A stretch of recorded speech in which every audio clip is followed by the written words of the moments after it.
The year is 2004. Rockstar would shock the world with the release of Grand Theft Auto San Andreas. The greatest Disney movie of all time would also open in theaters alongside things like Facebook launching, and T.I. would continue leaning his hat further and further off his head. But that's besides the point. On November 16, 2004, the people of the world would finally get their hands on the greatest fighting game of all time, Dragon Ball Z Budokai 3. Now let me explain. Budokai 3 has more tech than most modern day fighting games. Let me show you. Alright, once you load up practice mode, this is exactly how it looks. You have both of your characters, you have all of your stats, and then you have your key gauges at the top left. If you look at the bottom of the screen, you have all of your moves, all of your buttons. So, square is punch, triangle is kick, X, or in my case, because I changed my controls, R1 is how you guard, circle is your energy. So boom, that's step one. Those are your basic buttons. If you look at the screen, punches do 30 damage. If you go behind the opponent, the punches do more damage. 1, 2, 3, 4, 5. His key is he already has that fourth bar. Now, from behind the opponent and you attack them, 1, 2, 3, 4, 5, it only does half the amount of key. Now after that, you have to learn your death moves. Death moves are when you press forward and back and the circle button. So for Goku, if you press forward and circle, you get the Kamehameha. If you go Kaioken with Goku, you have another death move, which is back and circle. You get the Dragon Fist. So these are your death moves. These are how you're gonna be able to really kill your opponent and win the game. The most important part at this point is just to put them all together. So if you're using Goku and you press the triangle button 4 times, now at the end of this charge up, if you press the guard button, the combo will cancel in itself. Once you have your canceling down, you pretty much just have to get faster with it.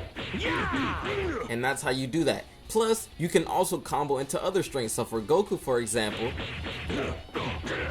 boom. So he has that. That's a full combo. Now let's put all 3 combo strings together.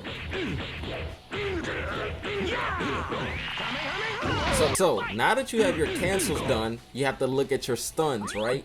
So stuns is something like this.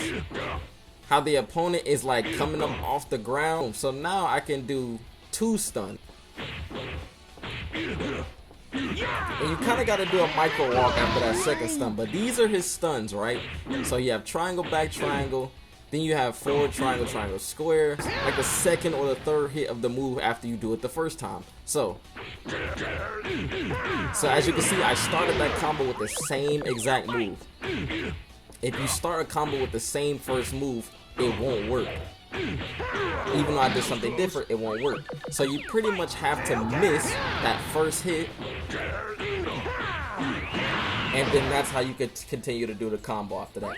So boom, now that you have your buttons figured out and how you want to use them, you have your key control. If you punch from the front, you do get more key gauge back, but if you punch from behind, you do more damage, which you get less key gauge back. You learn how to cancel, you learned how to do your stuns. Now there's something called breakthrough. Breakthrough is a capsule in the game which unlocks certain moves. So this string right here for Goku, he does not have as soon as you start the game. This move is only unlocked from doing breakthrough. This right here, forward K, square 3 times, and then K again. All of these. Breakthrough gives you the ability to use all of these in one so that it doesn't take up as much space. Combo canceling and blah blah blah.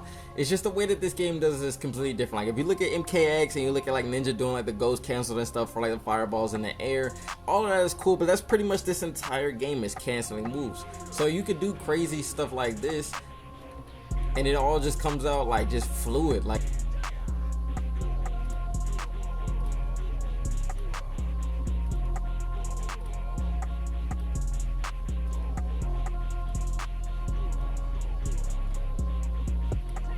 so boom, that's your infinite right there. So pretty much this footage right here is me using my main, which is Goku, fighting the very best character in the game, which is Cell.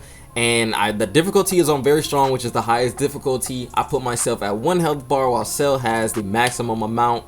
And this is pretty much one of the hardest things that you can do in the game. I think fighting Omega Shenron is harder only because he has a maximum amount of key gauge. and he starts off with that. He literally starts the game with the maximum amount, because you have to start with your, like, the 3 bars that are already, like, the tall ones. You start off with those. So Goku starts off with 3 of them, because that's how many he has that are at the base, at his base form. So pretty much that's how you play the game. The game is not just P4, which is punch 4 times and then energy. That's just how we all thought the game was. That's how I thought it was for over a decade. That's until I found out what what guard canceling was. And it's just so much more than that. And I really hope that more and more people can find out about this, so that I can get this game into the mainstream, because it's my favorite game of all time. I want more people to understand that this game is so much deeper than it actually is. And I could have died right there. I definitely could have lost right there. You can see me sidestepping, trying to get my key gauge to fill. I actually wish he teleported right there, because he would have ran out of his key gauge, and I was already reacting to that teleport. Like, I assumed that he was gonna do it right there.